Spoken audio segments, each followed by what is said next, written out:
सदैव वस्त्र पवित्र रखे, शरीर को पवित्र रखे। ये पशुओं जैसा आचरण करने वाले भजन नहीं कर सकते। ये जो कहते हैं ना भजन में मन नहीं लगता, पवित्रता चाहिए। अब ऐसे पशु की तरह शौच हो लिए, उठे चल दिए, ऐसे नहीं। पवित्रता, शौचाचार का निर्वाह कीजिए। लघुशंका भी जाइए तो जल लेकर जाइए। इंद्री का प्रक्षालन, फिर हाथ का प्रक्षालन, फिर 3 बार आचमन, राधा वल्लभ श्री हरिवंश, राधा वल्लभ श्री हरिवंश। जैसे शास्त्रीय विधान में केशवाय नमः, नारायणाय नमः, माधवाय। पवित्र रहिए। देखो भजन कैसे नहीं होता। मिट्टी जल आदि से बाह्य शरीर की पवित्रता और छल कपट के त्याग से भीतर की पवित्रता बढ़ती है। गुरु से कपट, यह सर्वनाश का लक्षण है। अगर तुम में कोई दोष है, गुरुदेव पूछ रहे हैं, तुमने ऐसा अक्षरशः जैसा हृदय में वैसा बोल दे जी, अब चाहे दंड दो चाहे क्षमा करो, ये आपका विषय। पर सत्य बात यह कि मेरे हृदय में ऐसी पाप वृत्ति थी, मैंने ऐसा किया या ऐसा करने का हमारे संकल्प बन रहा है। गुरु से कपट नहीं। अंदर कपट रखोगे, मन मलिन हो जाएगा, भाग जाओगे, माया घसीट ले जाएगी। जो गुरुदेव ने उपासना दी है उसी का केवल अनुष्ठान। समय कहां आपके पास और के लिए? कहां समय है? प्रियाजू के सिवा हमारे पास समय कहां है? ऐसी दिनचर्या है, एक क्षण भी तो समय नहीं है, तो हम फिर और क्या अनुष्ठान करें? अपनी लाडली जू को हर समय देखते रहना है, दुलार करना है, नाम मंत्र वाणी जी का गायन, उन्हीं की सेवा में। गृहस्थी हैं तो जो व्यापार नौकरी उन्हीं के लिए समर्पित करें। इसके लिए बहुत सहन शक्ति चाहिए। ठंडी गर्मी, मान अपमान, निंदा स्तुति, परिवार वालों की अवहेलना, ये सब मिलेगा इनाम में। इसे सहो चुपचाप, इसके लिए रो मत। कैसे लोग हैं रो देते हैं, शरीर की प्रतिकूलता में रो देते हैं। अरे आंसू श्री जी के लिए, सिर्फ प्यार में रो श्री जी के, और सब दुख मुस्कुरा के सहना सीखो। मौनम, वाणी को बहुत संभालिए।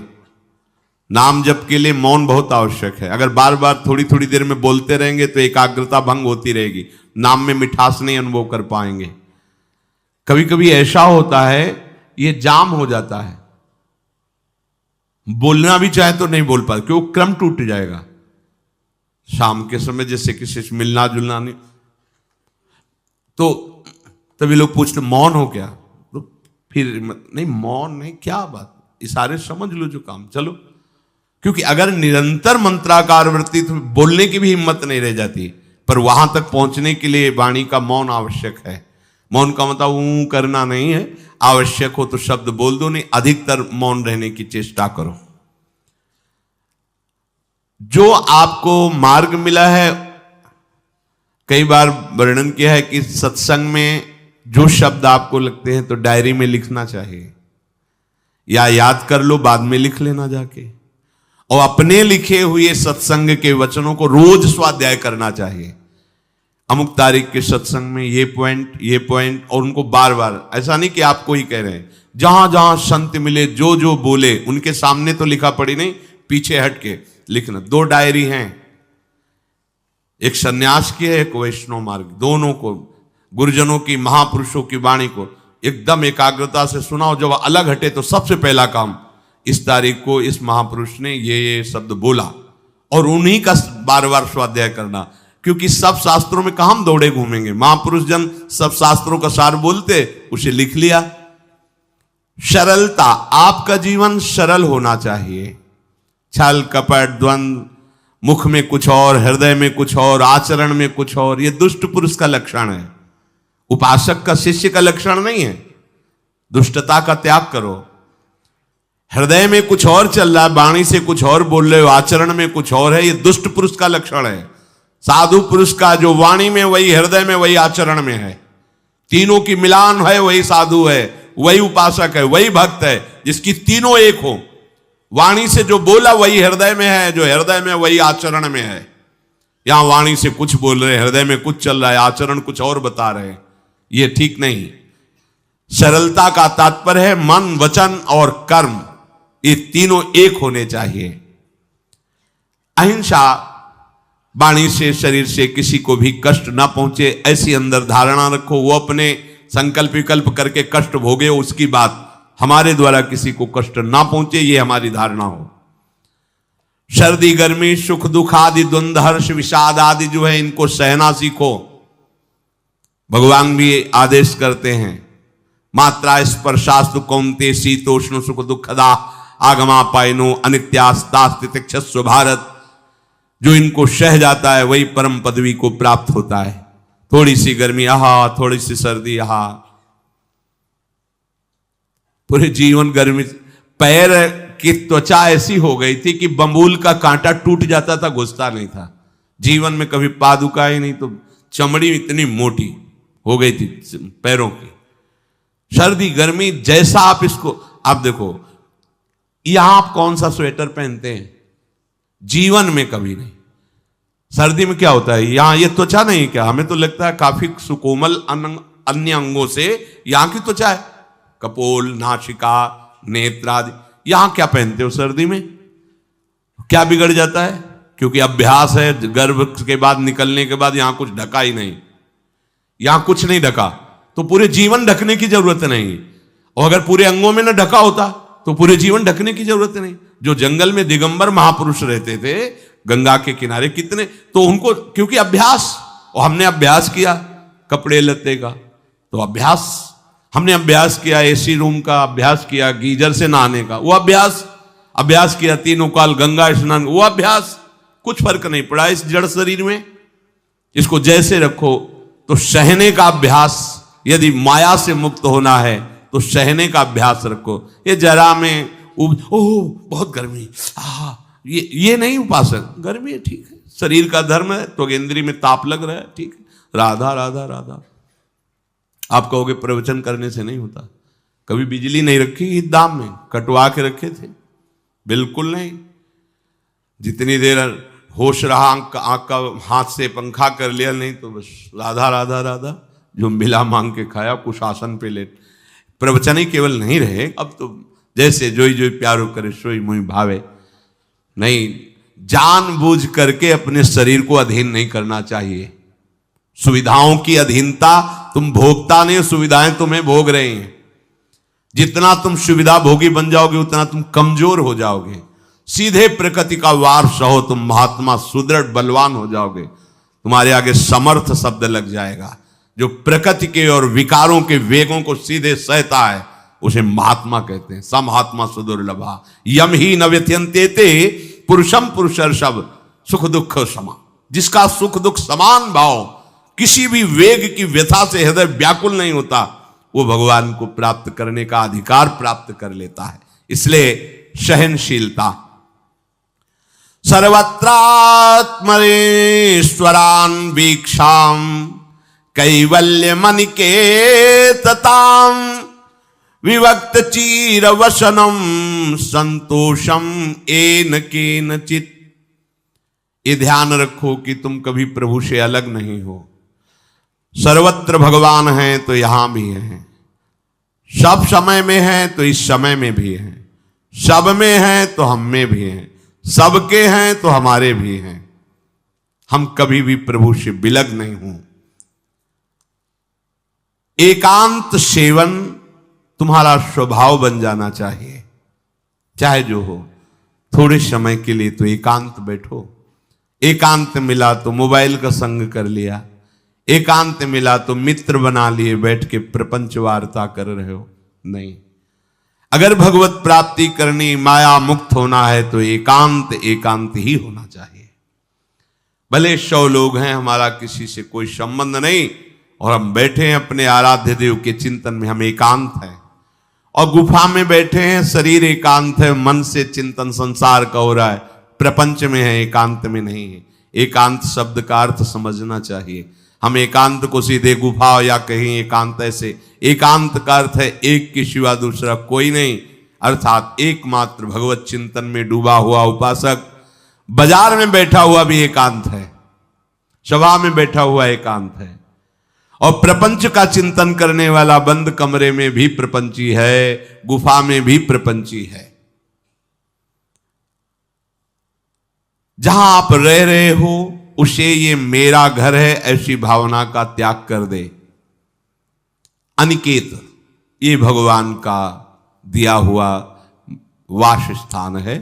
कुछ समय के लिए इसमें शरीर निर्वाह कर रहे हैं, ये भी छूटेगा और ये भी छूटेगा। जैसे स्टेशन में बैठा आदमी आराम से, पर वो बैठा इंतजार कर रहा है कि कब हमारी गाड़ी आवे और उस पर हम यात्रा करें। बस ऐसा ही कुछ स्टेशन जैसा विश्राम है। कब मृत्यु आवे और शरीर छूटे, हम प्रिया प्रीतम को प्राप्त हो। ये न मेरा था, न मेरा है, न मेरा रहेगा। ये न मेरा था, न मेरा है, न मेरा रहेगा। गृहस्थ हो तो पवित्र वस्त्र पहने, और त्यागी हो तो जैसे मिल जाए भगवत कृपा से वैसे वस्त्र पहने। प्रारब्ध के अनुसार तुम्हें जैसी व्यवस्था मिली उसमें संतोष करना सीखो, मांग मत रखो। प्रभु की प्राप्ति के लिए खास बात ध्यान रखनी है, अपनी उपासना में दृढ़ श्रद्धा रखो और सर्वश्रेष्ठ भाव रखो, पर दूसरे किसी की भी निंदा ना करो। अगर किसी की भी निंदा करोगे तो फिर माया तुम्हें मुक्त होने नहीं देगी। मन को, वाणी को, शरीर को संयम में रखो, अर्थात भगवत भजन, भगवत वार्ता और मौन। मन का संकल्प विकल्प रहित होना, विषयों का चिंतन न करना, प्रभु के रूप का, नाम का, धाम का, लीलाओं का चिंतन करना। शरीर का शास्त्र संयम से वर्ताव करना। अब माया मुक्त होते चले जाओगे। इनमें किसी में भी त्रुटि ना हो, सावधानी रखो। अपनी इंद्रियों को सावधान रखो, किसी के दोष न देखने पावे। कोई गलत चेष्टा देखेंगे तो ये भी गलत करने के लिए तैयार हो जाएंगी। हे राजन, श्रवणम कीर्तनम ध्यानम हरेरद्भुत कर्मणः जन्म कर्म गुणानां च तदर्थे अखिल चेष्टिता। श्री भगवान के बड़े अवतार हुए हैं, बड़ी अद्भुत अद्भुत लीलाएं हैं। प्रभु का प्रकट होना, लीला करना, दिव्य गुणों का वर्णन। यदि आप इनको गाएंगे लीलाओं को और श्रवण करेंगे तो मोह की बात क्या, महामोह का भंजन हो जाएगा। बड़ी सामर्थ्य भगवान के चरित्रों की, महिमा बड़ी है। अगर इनको आप सुनेंगे, बार बार सुनेंगे, तो आपको और कोई साधन करने नहीं पड़ेंगे, अपने आप सब साधन प्रकाशित हो जाएंगे। जहां कहीं कभी भी किसी का उद्धार की बात आई है तो भगवत चरित्र सुनने से ही आई है। शरणागति श्रवण से ही प्रारंभ होती है, भक्ति भी श्रवण से ही प्रारंभ होती है, पूर्णता भी श्रवण से ही होती है। श्रवण सुजस सुनी आयऊ, और श्रवणम कीर्तनम स्मरणम। पहला श्रवण, खूब भगवत चर्चा सुनने का स्वभाव बना लेना चाहिए। पर देखा जाता है कि 20 वर्ष भगवत चर्चा सुनने पर रंग नहीं आता, क्योंकि ये तो बना लिया स्वभाव कि जहां भी कथा हो रही सुन रहे, और बाद में निकले तो बख्शते वो किसी को नहीं, सबकी निंदा करते। बस किसी एक की प्रशंसा, एक की निंदा, तुम्हारा सारा का सारा सत्संग बेकार हो गया। अगर सत्संग को सुरक्षित रखना है तो ना किसी की स्तुति, ना किसी की निंदा, जो सुना है उसको अपने जीवन में मनन करते हुए उतारे। प्रभु की लीलाओं का श्रवण और प्रभु के नाम का कीर्तन और प्रभु के रूप का ध्यान, ये तीन बातें बहुत जल्दी भगवत प्रेम प्रकट कर देती हैं। ये तीन बातें बहुत जल्दी भगवत प्रेम प्रकट कर देती हैं। प्रभु के अवतार लीला चरित्रों का खूब गायन करे, खूब श्रवण करे। भगवान की अवतार लीलाएं भी हैं और प्रभु की प्रेममय निकुंज लीलाएं भी हैं। तो अगर आपका निकुंज लीला में प्रवेश नहीं है तो प्रथम सुने भागवत, भक्त मुख भगवद वाणी, भगवान के अवतारों का, भगवान की अवतार लीलाओं का श्रीमद् भागवत में खूब बढ़िया वर्णन है। पढ़ो, सुनो, क्या होगा इससे? मोह का नाश हो जाएगा। दूसरी बात, नाम कीर्तन, ये तो महान अमृत है। बिल्कुल विश्वास कर लो, नाम कीर्तन अमृत है। ताली बजा के, मंजीरा बजा के, ढोल बजा करके, नाच करके, जैसे बने, अकेले चार लोग जैसे बने, नाम संकीर्तनम यस्य सर्व पाप प्रणाशनम। देखो, भगवत चर्चा ने महामोह का नाश कर दिया और भगवान नाम कीर्तन ने सब पापों का नाश कर दिया।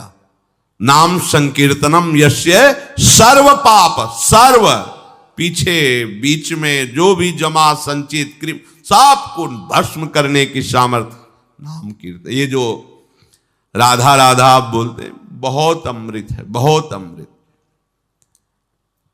और प्रभु के रूप का ध्यान, ये तीन बातें बहुत जल्दी माया मुक्त कर देंगे, आपको भगवत प्राप्ति करा देंगे।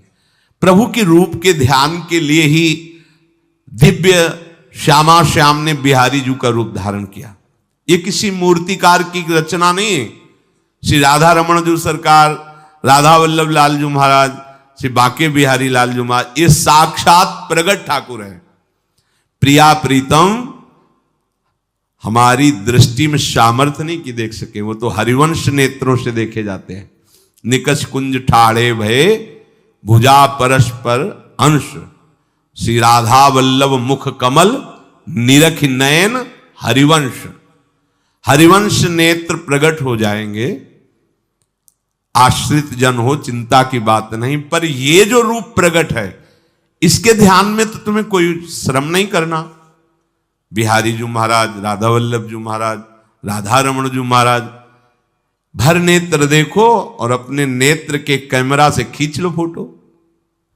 अब आप फिर इधर देखो, उधर वैसे ही खड़े नजर आ रहे, वैसे मुस्कुराते हुए दिखाई दे हर समय। और ये आदेश कर रहे हैं हरिवंश महाप्रभु, सब सोहित निष्काम मति, श्री वृंदावन विश्राम, श्री राधा वल्लभ लाल को हृदय ध्यान मुख नाम।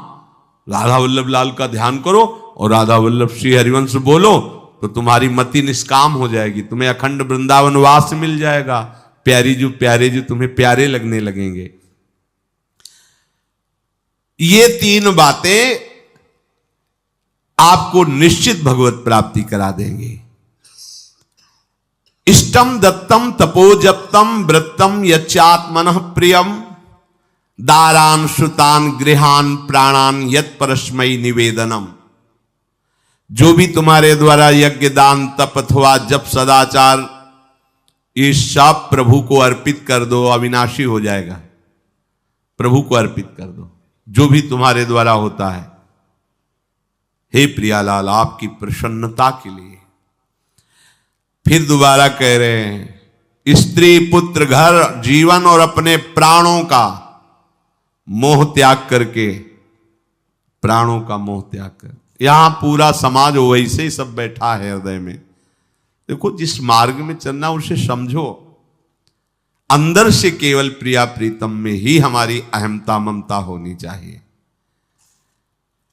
प्रभु सच्चिदानंद श्री कृष्ण चंद्र जी को अपना प्राण प्रीतम मानने के लिए ये जितनी जगह आप अपनापन किए हैं समेटना पड़ेगा। सबकी ममता ताग बटोरी, मम पद मन ही बांध बर डोरी। लाडली लाल के लाडले तो कोई बिरले दिखाई देते हैं, प्रिया प्रीतम के जन तो कोई बिरले दिखाई देते हैं। नहीं धन बल, परिवार बल, बुद्धि बल, वही घसल करके चले जाते हैं। अरे यहां तप बल भी काम नहीं करता, और बल तो जाने दो।